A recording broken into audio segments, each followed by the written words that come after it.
Hey y'all. Sorry, I was checking my internet as always. I was like, I forgot about my internet. Hey sis, welcome to this episode of The Clock Out. Today we're talking about how we need to breathe. Yes, Black women, we need to be breathing for the next 4 years. I know that this past week has honestly been a true testament of my mindfulness techniques that I feel like I really haven't had to exercise in a couple years. So I just want us to take some time to rest today during this stream, but to also think about what it will mean for us to continue to rest and to focus internally on ourselves and what we need. So if you are here, let me know. Say hello in the comments. I'm going to get TikTok open. And then while I'm doing that, let me know something that is restful to you, something that you feel like helps you recuperate, brings you back to your center. Whatever that is, let me know in the comments and say hello. Okay. Give me a minute to get on the clock out. But if you're new here, my name is Mercedes Swan. I'm the career love coach, and my favorite thing is coaching Black women and helping us to build what we need to thrive, right? So whether that means growing our careers, launching and starting and scaling our businesses, looking at our lifestyles and what is going to be helpful for us as we move through these next 4 years. That is my whole thing. And I created the clock out as a daily live stream where we can kind of come together, talk about what we've got going on, talk about our goals, our dreams, trending topics, whatever, in a safe space for other Black women. So I'm really that excited that you're here for today's stream of the clock out. Okay. So I know y'all are here, but I don't see any comments, and that's okay. I still love y'all, but just let me if you're not sure what the restful take is or what's going to help you be restful for the next 4 years, that's okay. Just say hey girl, hey in the comments. Also, if you're watching this, whether it is live or later, make sure that you like this content. It really does help the content to get pushed out to more individuals. I, of course, want this space to grow. And I want this type of content to get in front of more Black women. So, of course, if you are here, hey, Lily, welcome back. Good to see you. So if you're here, make sure you like it. Make sure you share it with another professional sister in love who could use this type of content, who also needs to regulate her nervous system. Okay, so whether you're on YouTube, TikTok, or LinkedIn, please share, please like, and of course, your engagement really matters. So I encourage you to show up in a way that feels good to you. But hey, welcome in. Okay, so if you're just joining, I know it takes a little bit for the live to get pushed out wherever you're watching it. But for today's episode or today's stream of the clock out, we are talking about mindfulness techniques. I know for me, I said it at the beginning. Oh, okay, I don't know what that is. But I know for me, for the past week, I have really tried to center myself, right? There feels really chaotic. It feels dangerous. It feels scary out there in the world.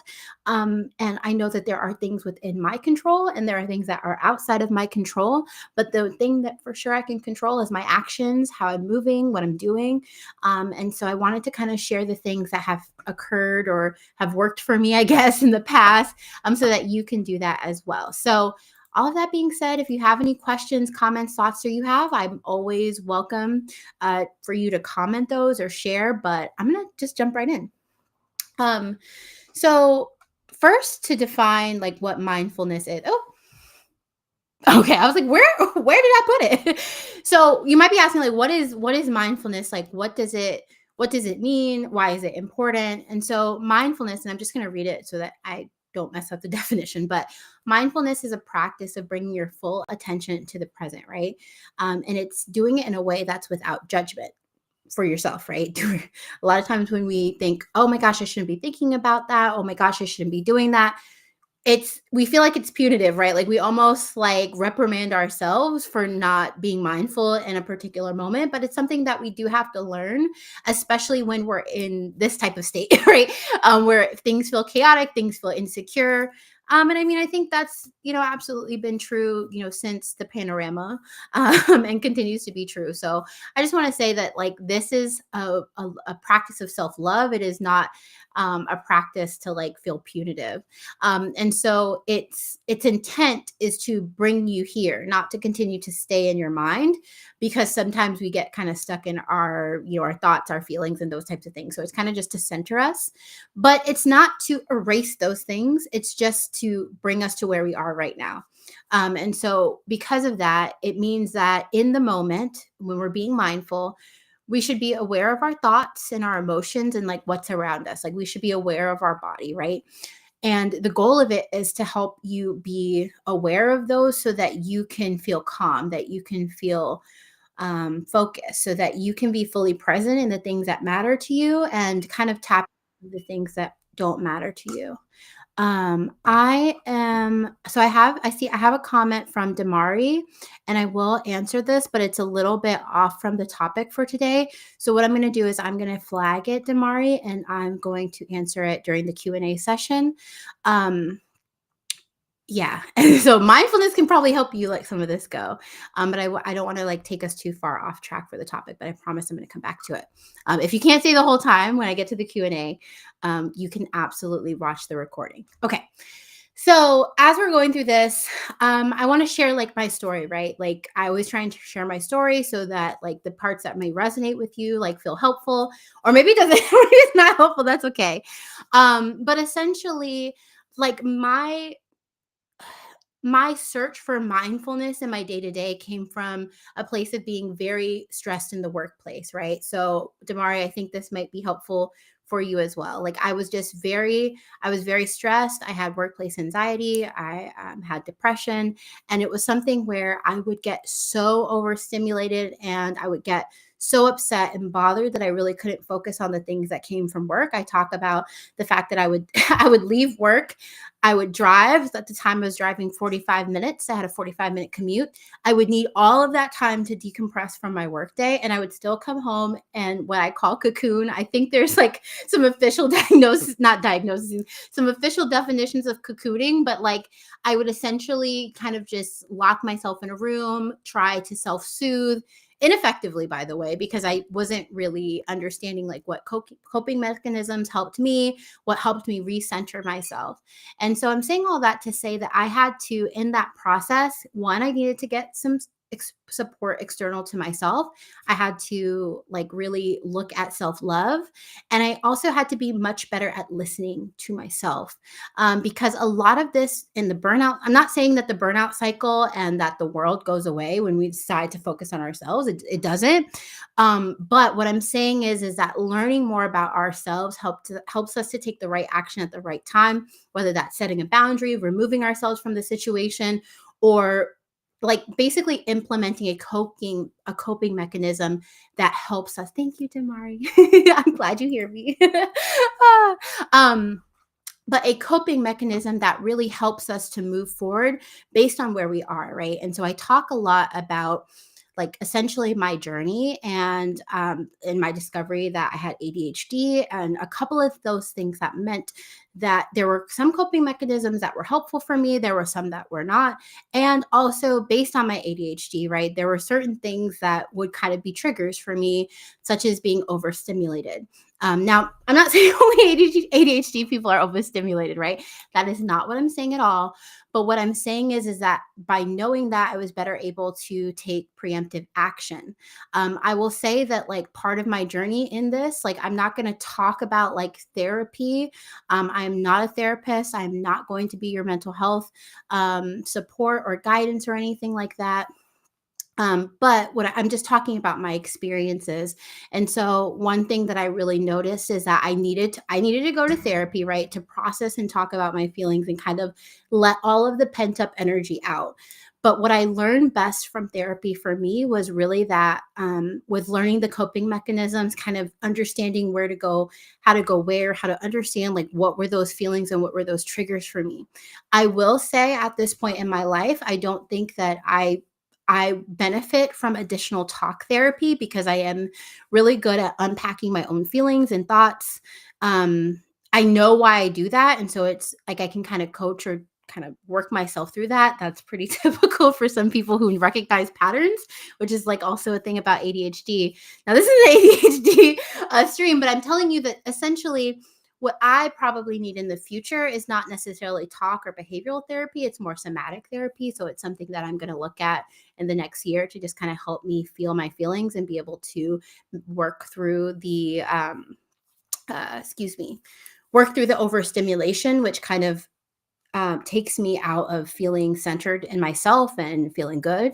And so I say that to say it doesn't mean that I don't believe in therapy or anything like that. I just know, having experienced what I've experienced, that something else is going to be more helpful for me. I realize I did not say what somatic therapy is, and I should have looked up a definition for somatic therapy, but I didn't. But it's basically therapy that helps you, I guess, um, it's based on your body, right? So it's based on techniques that help you feel and process things through your body, right? And I think that a lot of times when I'm very stressed or I'm burnt out, as Tamari said in the comments, Tamari was like, I was burnt out. We're talking about it. Um, Being able to lean to those types of therapies that help me regulate my stress or my anxiety that I hold in my body, and sometimes I power through mentally, are helpful. Okay, so we got one person burnt out.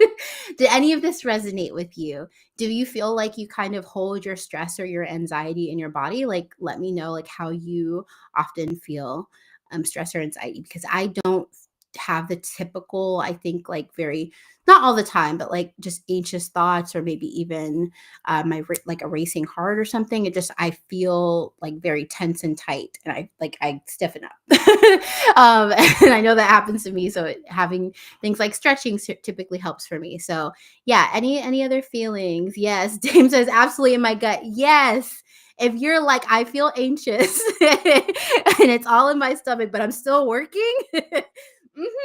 There it is. So thanks, Dame, on TikTok for yeah, sharing some thoughts or ideas. So yeah, continue to share. But I want to talk a little bit about like mental health, particularly. Yes, Lily says I did too. Okay. Yeah. it it's a feeling. Yeah. And I feel like we've been doing it this week. Like I could feel my stress in my shoulders this week. That's how I also know. Yes. Yes, holding it in, and exhaustion. Just coming home and going to sleep. Like you slept, you ate, you didn't do anything too tiring today. Tiring physically, right? But it's like the exhaustion. Yep, that's another one. I really like that too. Damari. All right, thank you. Get in there, y'all. Okay. Okay, so one of the things that I want to talk about is like this idea that I think was challenging to me. Yeah, shoulders up to my ears. I know y'all are really giving me all the symptoms of the body stress, right? So yeah, gotta let it go. Okay, so I think that this is an interesting thing. And again, like I'm not a therapist. I haven't done research on this per se, but like according to like statistics, like Black women are more likely to have like stress and workplace related mental health challenges and like poor outcomes for that, but we're also less likely to seek support. I didn't want to go into like an over, like I didn't want to create a research exercise on that, but that means a couple of things, right? At least for me, I get it. I let it get way worse in my personal journey before I went to go get help. Somebody scanned the QR code. Welcome to the webinar. I hope you enjoy it. But like I let myself get in a much, yeah, cocooning. Ooh, the cocoon. The cocoon. Absolutely. But I let myself get into a really, really, I mean, honestly, probably if I was as aware of how bad it was now that I look back at it, I was in a pretty dark place mental health wise. Where I needed to go get medication, right? I needed to go get anti-anxiety and antidepressant medication. And so I say all of that to say, like as Black women, I feel like we're more likely to kind of have quote unquote like high functioning depression or things because we need to continue to work, we need to continue to do things. And so I feel like because also that in the Black community, we often do not speak about the mental health challenges that we do have. We just don't get the attention that we need. And then sometimes we're even gaslit about that. Like one of my biggest fears going into therapy and going to a psychiatrist was somebody basically telling me that like I was just all making this up, right? Because I was so uncomfortable, like I needed some type of thing. So I'm saying to this of like your mindfulness journey, like we do have to be so careful about it. But we also have to really pay attention to our thoughts, our feelings, and our bodies, and like be okay with that. And like I said, it was that overstimulation and experiencing that day to day that really like was like, wait a second, I need help. 911. Okay. So I would say for you, if so, looking back at it, like I would say my mindfulness goal in the beginning was just to become more aware. Start listening to myself because it's hard to be mindful if you don't know when you need to kind of employ those mindfulness things, right? And also a lot of the other things are like, am I thinking about right now and who I am and what I'm doing right now, or am I thinking about the future? And I think sometimes when we think about the future, not in like a positive, energetic way, not planning, that's not what I mean, not making a vision. I mean, like in the day to day, if you are worried or really caught up in something that happened in the past or that will or may happen in the future, I think that's a pretty good sign to like look inward. Also, as a rule, try not to judge I know I'm saying like try not to because it's hard, like it's easier said than done, but don't judge your feelings, don't judge your thoughts, accept them and like take time to process these things. And also I will say like a lot of times when I was like, up to here where I was truly in the top of that burn, or I guess going through that burnout cycle, or really at my lid where I was fully going into burnout, things that disrupt you, quote unquote, from the thoughts or like the negative cycle, so to speak, are helpful, right? So when people say, "Oh, I got to go do health self care, I got to go get a pedicure, I got to go to the spa, I got to go get my hair done," whatever kind of fills you up or kind of disrupts you, could be a short-term solution, but it's not the long-term solution. So mindfulness and self-care isn't just those things, but it can be part of it. And so one of the things that was helpful just to disrupt me was to like I'll talk about my dopamine jar later.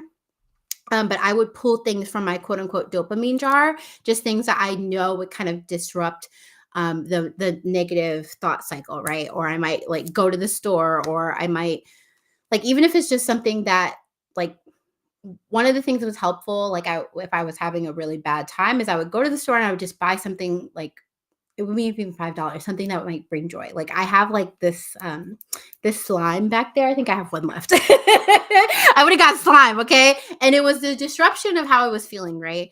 So there's a lot of different things that we can do. So now I'm going to talk a little bit about some of the mindfulness techniques that I have engaged in and that have helped me.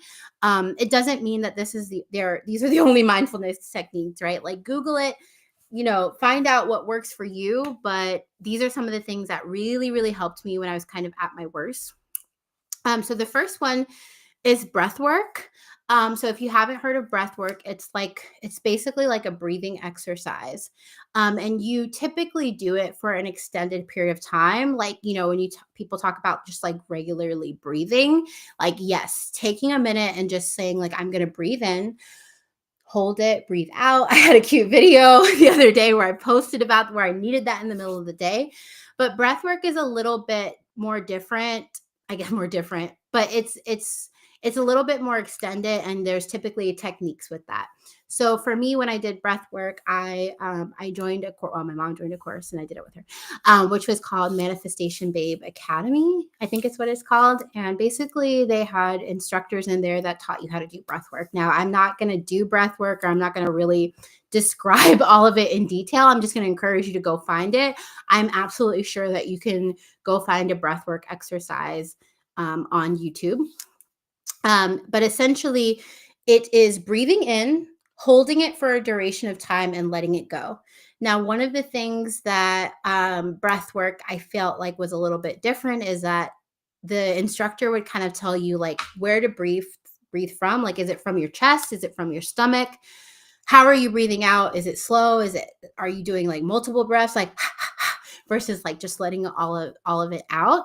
And I will say that like breath work really helped me work through a lot of mindset blocks that I had for growth, because it allowed me to really, like, people talk about it, the fact that it it activates your parasympathetic system, and helps you kind of to relax, and kind of just eases you out. So it kind of puts you in some ways into a meditative state, in a very intentional way. Because for me, it's really hard for me to enter into a meditative state by just kind of sitting and breathing. And I know that might sound weird, but my brain will not stay there. So I kind of need something to help me along with that, which is why breath work helped, because I needed to pay attention to the breath. I needed to pay attention to my body to make sure that I was on cadence for that. So breath work is absolutely great. I never want to miss an opportunity to talk about how as Americans, we appropriate culture all the time. So breath work is appropriated from Indian culture. So I would say if you can go find an Indian practitioner or what are they called? Instructors who do that. I always think that's great. So yeah. Hey, welcome into the live. Say hello if you're still here. And also let me know, have you used or done breath work before? Yeah. Even if it's a little bit, even if you were just like the 1, 2, 3, 1, 2, 3. I would love to know that. Okay. I'm going to take a sip of coffee. Let me know. Okay. The next one that I did similar, and I feel like I'm pulling these out because I feel like they're not always well known. And then also I think that a lot of these are kind of in many ways they're connected to our cultural understanding of who we are, right? They're I feel like practices that are kind of passed down, I feel like are timeless in that manner and kind of help us connect to the more spiritual part of ourselves. So I would say tapping is one of those as well that is kind of also appropriated from Chinese culture. And so what I would say is that you may have practices that you might want to seek out in your own culture that kind of helps you feel like that. So yeah. Okay. So tapping. Okay. So again, I would say one of the best things, so there's plenty of tapping, quote unquote, scripts out there. Tapping in America is also known as the emotional freedom technique. Yay! Hi, LinkedIn user. It doesn't tell me who you are, but welcome in. Yes, you do breath work and meditate. Oh, I do breathe. Wait, do you mean breath work or do you mean breathe? It's fine either way, but I don't know if you said you breathe work and meditate or do you do breath work and you meditate? Okay, yeah. Yeah, because I feel like it's really hard to kind of not be in a meditative state if you are doing breath work.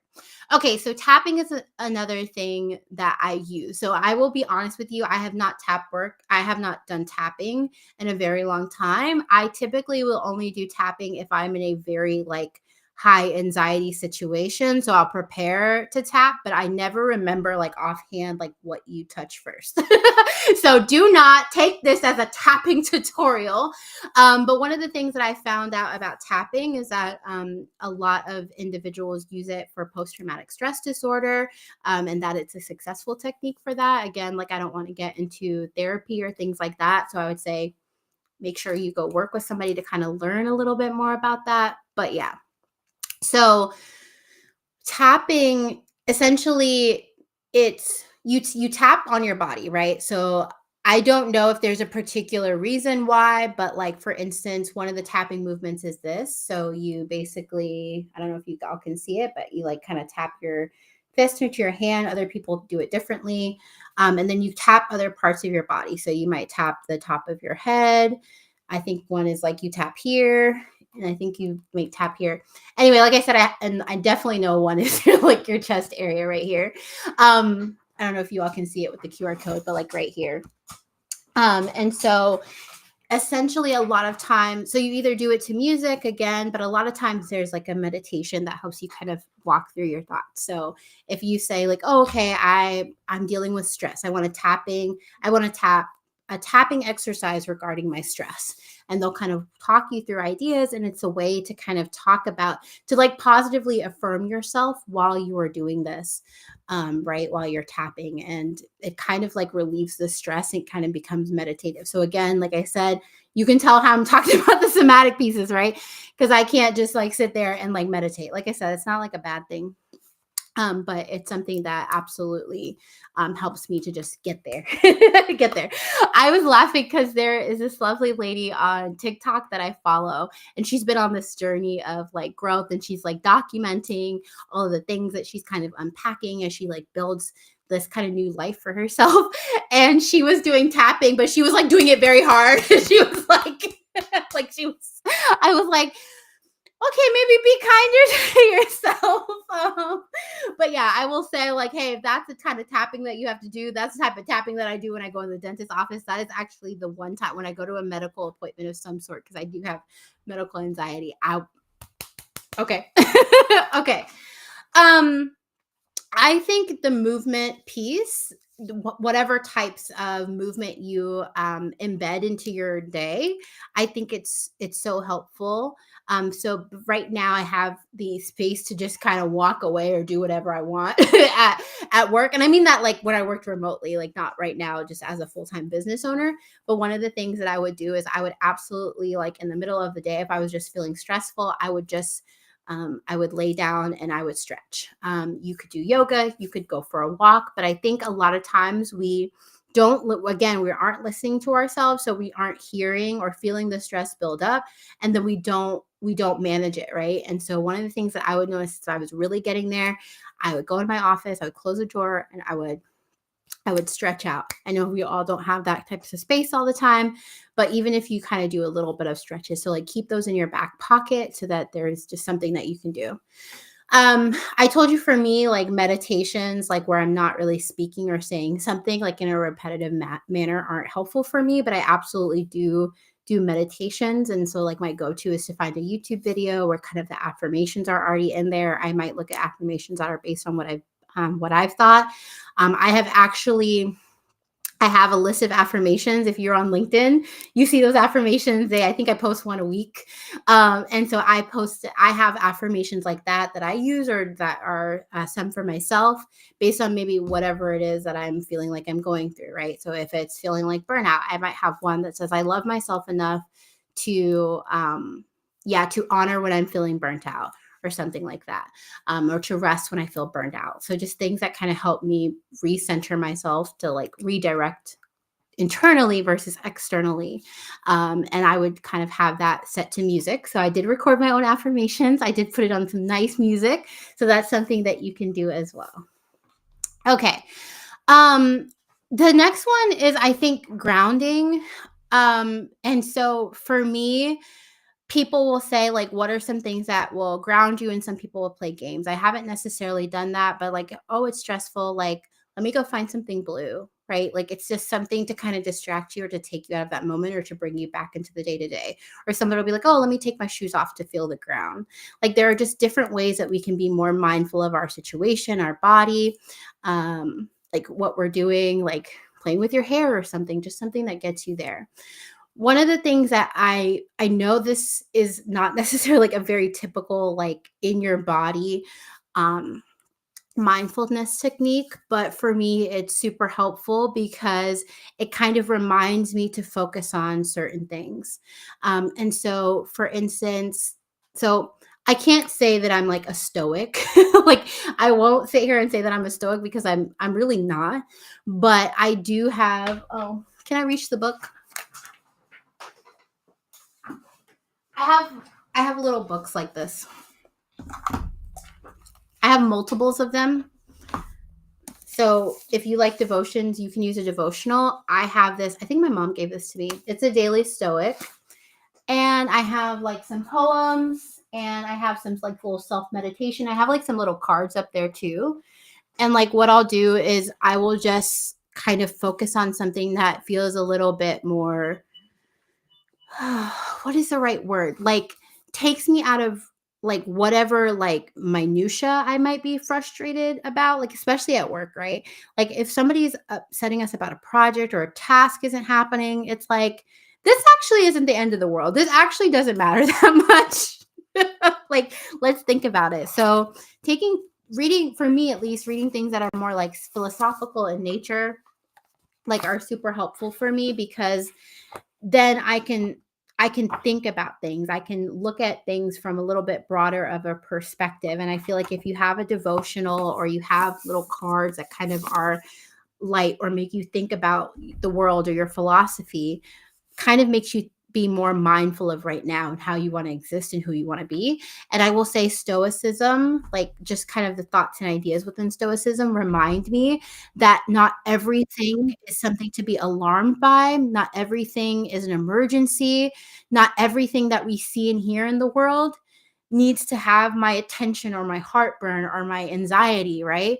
And I think it's in that way, a way to kind of overcome like a lot of those destructive emotions or feelings that we have on a cycle in our brains.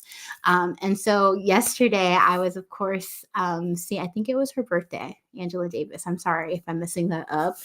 But there was a quote running around that like I love, which is, I'm no longer accepting the things I cannot change. I'm changing the things I cannot accept. And I think we use the term like, I'm going to work on things that I'm in control of, like to an extent that says like we shouldn't care about anything, right? And I think it's different because kind of combining that energy of like loving what I do and passion, but also with stoicism is picking my battles, right? What is it that are things that I cannot accept? What are the gifts that I have been given to change the world and support the world, right? Like what are my, because I believe in purpose. I believe in being passionate. I believe in doing what I do. I believe that I can use the gifts that I have to support the world, right? And so those are the things that I'm here to set out to do, right? To be a positive impact on those around me, and in the world, right? And those are the things that I'm choosing to not accept. Those are the things I'm choosing to spend energy on. But all of the other distractions in the world are things that I'm just not going to do. And so I would love, like, yeah, as a mindfulness technique, like, what are some of the things that you love? Like, what are some of the things that are important to you? Because I think when we reframe it, like, that's really like an ultimate, like, mindset shift of like, wait, I'm focusing on all these other things out here, but what is it that matters to me? So let me know what matters to you in the comments. Yeah. What matters to you? I started off mine saying what matters to you, but if you're just joining, you might not have heard it. Hey, welcome in from TikTok. But yeah, so in terms of my business, things that really matter to me is like seeing Black women like feel that they can do and achieve their biggest goals, right? Like my thing that I love is like seeing Black women land a job that they weren't necessarily thinking that they were qualified for, that they could do, and feeling really confident in that and excited about the opportunity, right? Black women seeing, figuring it out what their passion is and like building a business around that so that they can change the things that they cannot accept, right? And like change the world in a positive way. And that's why I love, that's what I'm doing. That's what I love doing. So I am talking about that in my upcoming webinar, which is what you're seeing all these QR codes for. So if you want to join me, you can go to my website, mercedeswan.com, to join me, or you can scan the QR code, or you can go to the link in my profile to listen in, join, register, and listen into the webinar. Okay, watch the webinar. There are slides. Okay, so go ahead and sign up for that. So I'm going to quickly kind of go through a couple of other things that have like helped me that I feel like aren't necessarily like mindfulness techniques, but that have really helped me. One second. I meant to like go get all of the books that I was going to show, but the first one is to review your beliefs. One second. So one of the things that helped me a lot was like, when you are stressed, when you are having a challenging time, when things are not working out the way that you want them to, maybe you're like, I have a lot of people that are like, I'm self-sabotaging. Like, I know this is what I want to do, but I don't go for it. A lot of the reasons that happens is like our limiting beliefs, right? And I think part of the good reason to go to therapy is so that you can have somebody work on those beliefs with you, right? Especially if they are traumatic or they're part of the reasons why you're being triggered, right? On the other hand, coaching is about creating new positive beliefs for like the future, and particularly in a discipline like, for instance, career coaching or business coaching, right? So it's like this applied way to think about your beliefs. What I did a little while ago, I'm sorry, I might be blocking my voice, is that I created this career love journal, and it has the limiting belief dump in here. So it's a really great way. So as you're listening to things, maybe you have a negative belief that you're really getting stuck on that's kind of dragging you down. So by being able to go through an activity like this helps you to really reframe them. And I know you probably can't see them, but it has a negative belief, a powering what if thought, a positive belief, and a positive action that you could replace this negative belief with, right? Because if we believe something, we take action on that. And that ultimately, sorry if you heard that, we take action on that, and that ultimately directs like what we do next, right? Because if we don't think it's possible, or we don't think we can do something, then we don't take action, right? I think I think about it a lot where I'm like, you know what? I chose January 1 to become a full-time business owner, right? And if I had thought that, like, if I had looked external to myself, if I had gotten stuck in everything going on in the world and I had decided not to launch my business just because of all of that, that meant that the belief system that I hold about um the state of the world and politics and everything going on may impact my ability to be successful, right? Like that could have definitely been like, no, I'm not going to quit my job. I'm not going to go full time in my business. But I was like, no, I believe in my skills. I believe in, the possibility of how my business could grow, like what that might mean for my lifestyle and like what I want to do and how I want to show up and be happy each day. Black Woman Bliss. Okay. Um, and so that kind of reframing of that potentially negative thought, right? Which I definitely had. I'm not just making that up. I was like, I don't know, maybe I shouldn't do this. It's like a crazy time. Helped me to kind of reframe those thoughts, right? And so the positive action that came out of that is like, yeah, I'm going to go ahead and quit my job, right? Whereas a negative action, well, negative is how you see it, right? I would see it as a negative thing if I acted out of fear and I didn't quit my job because of that. So yeah, if you want this journal, it is in my bio. It's on my website as well, so you can get this as free. The physical one you have to purchase, but the digital one is free. Okay. The other thing is self boundaries. So one of the things that I think is important to me is really understanding, like, how am I protecting my peace so I can work on the things that I cannot accept, right? And so right now there's like a lot of dialogue about DEI right now. And if you know a little bit about me, my career path, and basically the job that I just left is diversity, equity, and inclusion. So it's something that's deeply important to me. However, I'm not really sure I'm in my Black Woman Bliss era if I'm being a keyboard warrior all the time. Okay, I'm just being honest here.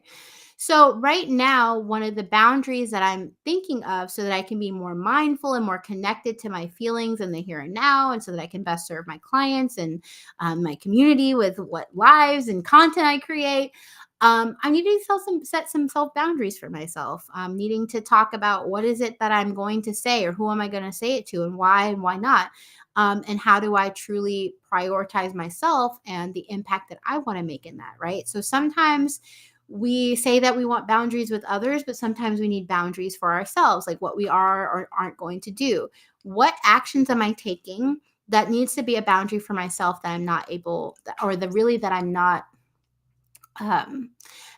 honoring like my highest self or my highest good in that, right? So like it could be, okay, am I talking to somebody that I shouldn't be? Am I not taking care of my health? Like, what are some things that I could cut out or not do, or say that I'm stepping away from to like overall like protect your mental health? Like, people judge me all the time. I don't watch the news. I do not watch the news. Nope. I don't watch news. If something is really bad, it will show up on some other form of my content, or my family will message me saying, I know you don't watch the news. Have you seen this? Right. And that ultimately helps protect my peace. I know you can judge me if you want. Okay, the next one, there's two more, and then I'll wrap up and answer any questions that you all have. But the next one is a dopamine jar. So I was talking about that earlier. So dopamine is a neurotransmitter, and it's connected to things like our pleasure, motivation, rewards, things that, I don't know, lead to joy. I would call it Black Woman Bliss neurotransmitter. I don't know. But it's connected to that. And there's also that research that shows that there's less dopamine in ADHD brains. And it also connects other things, right? Like being able to display executive functioning, right? So it's not just it's not just related to the emotions, it also intersects with other things in life, such as focus, right?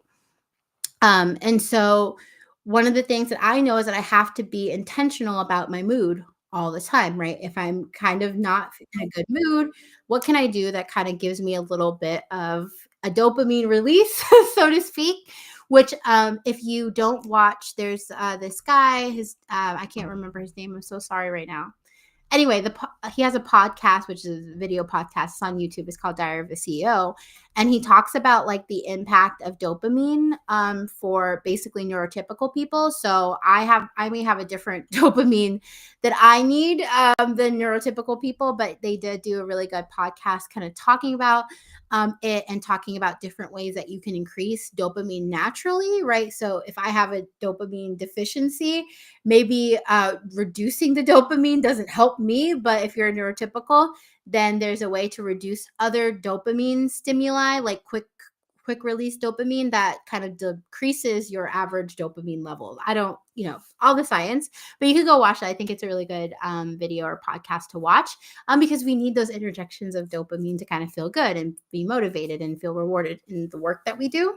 So that's a part of the burnout too, Damari, if you're still here. But I have a dopamine list. So there are things that I will do, like if I'm feeling low energy. So one of them is I have mobile games that I really love. So I will go do that because it gives me a dopamine release, because mobile games are usually really simple, and it gives me like a sense of reward, like, oh, I finished that milestone, or I accomplished that. Same thing for me playing my Switch games. There are a couple like ASMR videos that I like, that I will go watch. Sometimes I will do my hair. Sometimes I will do my nails. Like sometimes that is not dopamine. It's just a very specific time. Sometimes things that give me dopamine one time don't give me dopamine other times, right? So there's just little things here. One thing that gives me a lot of dopamine is like going outside and playing fetch with my dog. Like I know that's in the little pocket. So anyway, I call it a dopamine jar because I have a physical list, but there are lots of girlies that will have a little dopamine jar, and like they will put a lot of ideas in there and they'll pull out one, which is kind of like giving the dopamine yourself of like, oh, what am I gonna pull out of the jar? Right. So that's there. And I think overall, like, having a reward system for yourself, it's not necessarily like a mindfulness technique, but I think it's something that can kind of embed joy into the work that we do. Like, do you have rewards when you accomplish big things? Is there something that you've been procrastinating about doing but you have not done, that setting a reward that's high value for you or exciting or would like motivate you to complete it or finish, would help you if you had a reward? Okay, so that's it. The last thing that I will say is community. So one of the things that's been helpful for me is I have a mastermind group that I have that we're working on business stuff together. And that having that community has been really helpful for me because we've been able to process. It's all Black women in that, the mastermind community that I'm talking about. And it's been helpful to just like be sharing wins, be fully supported, have people rooting for you, rooting for others, providing feedback, like things that help you feel connected to other people. And I think now, I'm not saying that we have like forgotten community or that community is even easy in this day and age, but I'm saying like connect with the people and like do something together. Because I can't tell you like how exciting it has been to be able to say, I know there's so much going on in the world, but we have some goals and we're really trying to make change and we're really trying to do something different. And like we're passionate about what we do and like we're coming together to talk about it. And that's truly energizing. I cannot say how energizing that is. And so, in that regard, I am going to start to answer questions. I would love to know in the comments if thank you. I'm glad you said, okay, I thought you were talking about another episode that I watched. Okay, you watched the dopamine one of Diary of a CEO. Yes, it was invaluable. It was an amazing episode. All of his episodes are really great. There's some people on there. I was like, I don't know if that's the most, culturally culturally like relevant thing of like I'm considering other intersections of identities when providing this feedback, but yeah, there's some really good episodes on there. So I would just say, look at it and take what is helpful for you. But yeah, I love that episode. Okay. Okay, so last thing that I will say about community is the webinar that you see on the screen. It's the Black Woman Bliss webinar. I will be launching my community in that webinar, right? So I'm talking to you about my journey of Black Woman Bliss, all of the things that I've learned that have helped me build a successful career, build this business that I'm so passionate about, really tap into what brings me joy and like how I can do that for a living. And so it's all of these things. So I'm going to talk about, Damari, like different pieces about being in that burnout cycle and not really enjoying the work or challenging or being challenging, experiencing work in a challenging way. And so I'm talking about all of those things too, as well as my journey in that webinar. And if you feel like you need community to move through a job search, or you feel like you need community to launch your business and just kind of start to create the lifestyle that you love, I think you're going to really enjoy joining my community. So absolutely register for this webinar. Again, if you want to do that, you can use the QR codes wherever, over here, or you can go to the link in my profile. So for on TikTok, there's no way for me to link in there. So you have to go to my profile. However, if you are on YouTube, it is linked in the description. So you can go sign up for the webinar. And if you are on LinkedIn, it is linked in the description as well. Okay. So any questions that you all have, like, continue to let me know. But I'm going to go back to this question that Damari, or I think it was a question. Oh, yeah, it was up there. Oh, thanks for the likes, Jay. You're so sweet. Okay. So Damari said, I recently quit my job because I was pushed out. However, my supervisor stated my performance was exceptional, very incongruent, not congruent. Now HR is asking for why I resign. Should I just let this go? So I always ask, oh, you're so sweet. Thanks for joining. Thanks, Jay. So I always ask anytime somebody asks me, should I do something? And I always ask, like, what is it that you want? What is it that is important to you in this scenario? Right. And so if you're in a place, right, where you feel like it's going to make you feel good to tell HR, why you were pushed out, if it feels good to you, or maybe you don't want to, maybe you do want to continue to have this job or something, but in a different situation, I would ask, like, is that what you want? Like, and if it's not what you want, then like like, are you going to have that conversation? What are you expecting from that? Right. So if the goal is to say, like, oh, we didn't want you to feel pushed out, like, um, we want you to stay here. If that's what you're wanting to happen, then like, of course, have that conversation. If you're wanting them to know because you feel that they should know, or that something should be done, or something that should be changed, then go ahead and have that conversation, right? If you've already resigned, you've already quit your job, right? There's not a lot of like adverse action that can happen to you. Like, you're gone, right? The only thing that I can think of is if you are worried about, referrals or recommendations for your next job, and you don't feel like you have any other great recommendations. Now, if you don't think that your supervisor is going to provide you with a good like like a good recommendation, then, and you want to be able to say, oh, okay, I'm going to HR so that they know what happened, and that like, they can provide my recommendation and be aware of like how I was pushed out or whatever, then that's something to consider as well. And so I think, yeah, I'm going to read through just to make sure I understand. Having my supervisor treated my performance exceptional. Okay.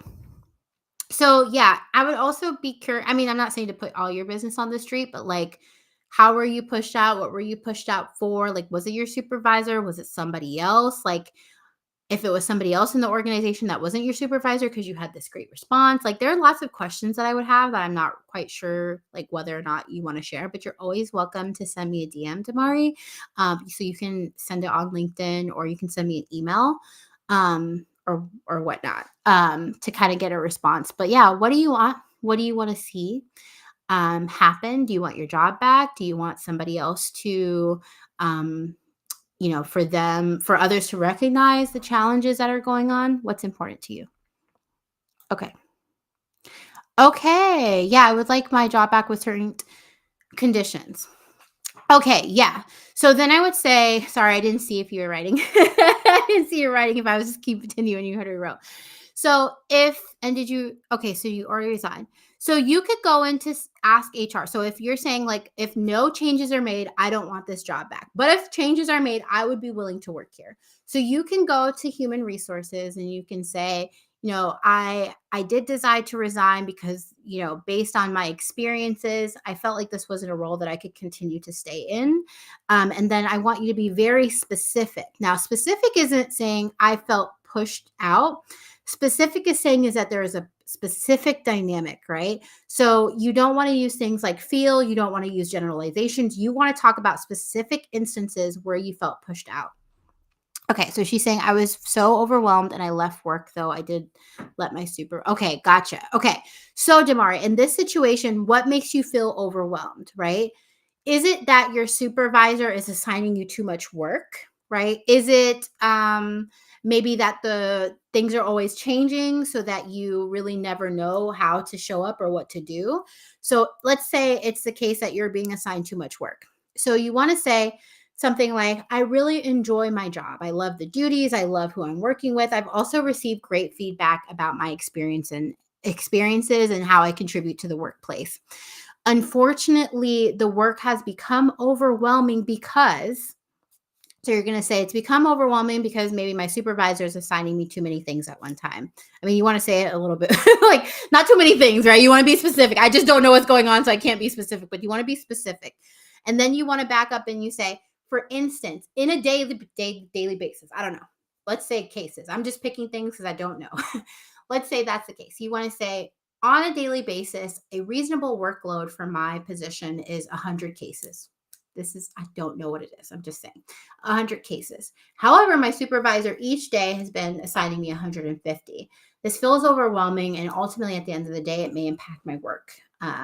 And so as a result, I would love the opportunity to work here if this could be changed, right? And maybe the condition is I only get 100 cases each day. So the details is in the juice. So in the juice, the details. I don't know what I said. Oh my gosh. Anyway, the devil is in the details. Is what I was going to say. So you want to be detailed. I have no idea where that came from. Hello. So basically you want to be able to share in significant detail about what you need or how things need to be different. And then you could say, I would be more than happy to stay. I really enjoy these other things. If this could kind of be resolved, right? I would also say, I know you're very overwhelmed and you were just like, bye. Bye. But I would say do this in advance next time, right? So I always feel like a lot of times when we make these like really, we make these like, I'm walking out, I'm quitting, right? We let a lot of things compound. And if we had just like the first time a boundary was like disregarded, right? Which is maybe your boundary is I should not be assigned more work than I'm able to accomplish in a day. If you had addressed that, I'm not blaming you, but I'm saying like for future, right? If I had had that conversation earlier before I was like too overwhelmed, then you might be in a different place and better able to like have communicated that versus being really stressed today. So I would say like communication here could help in the future. Okay. I hope that really helped, Damari, with like your next steps there. Okay. Awesome. Okay. I think you said yes, I did, but I don't know. I don't remember what I said. Okay. Anyway, always, of course, reach out if you have more questions. Okay. So one thing I want to do before I leave is I want to share this kind of quote as a closure. And also I'm getting off of the live by 7 because I have a call. I hate how it's always like greasy. Okay. 1 second. Let me share entire screen. Okay. So here's the thing that I found. You can't see it. 1 second. Okay. So I'm on Spill. So if there's any Black women here, I think like lots of you are Black women. Sometimes I don't, but I just wanted to say Spill is a great place to be in community with other Black people. It's absolutely lovely. But I thought it was so telling because I saw this today. Okay. I screenshotted it when it said 7 hours ago, which is like 8 hours now. So meditate, pause before every sip of coffee. If you can't pray, simply say thank you before every before every meal. If you can't manifest, enjoy what's already yours. Gratitude, right? If you can't journal, talk to yourself in the car. There is no spirituality rule book. Just show up for yourself in a way that feels good to you. And I think like right, I talked about like tapping, right? And tapping requires me to like get up from a desk and like go into my bedroom and like turn off all the lights and like get the right music and like think about which type of breath work technique I'm going to do and like and it can be like honestly, I really have to be intentional about saying I'm going to set aside time for breath work. But what I'm saying is right now, as we need to breathe, right? I think that there will continue to be a lot of different things that can trigger us, that can feel really sad to think about, that can really challenge how we're feeling each day. But I feel like in order for us to grow and to support each other in this environment, we do have to pay attention to ourselves and how we're feeling and our thoughts. And so if you can take even a few moments as you sip a cup of coffee to breathe, to just think about what would help you be more mindful, to sit in the moment um, as you move forward, right? It can help you a lot. So just do what you can where you are as you can. And I think it will be helpful, right? So if you're here, just take a pause. I'm drinking coffee at 7. And I will relish in the moment of having had this live with you all. So, I hope that you have found this conversation helpful. I hope you're welcome. You're welcome to Maureen. But I hope that you found this live helpful. I hope that you use it in a sense to create some peace in your life, that you remember to breathe, that you remember to take some time for yourself, and you remember to enjoy the moment and enjoy what you love doing every day. So I'm doing lives every single day. I do not remember what live I scheduled for tomorrow. Your girl is a hot mess. But like I said, I'm doing these live streams every single day. Um, and you're so welcome. I'm doing these lives every single day at 6 p.m. on weekdays. So essentially, if you think that that would be helpful for you, go ahead and sign up. If you're on YouTube, if you go basically to my profile, it'll list them all.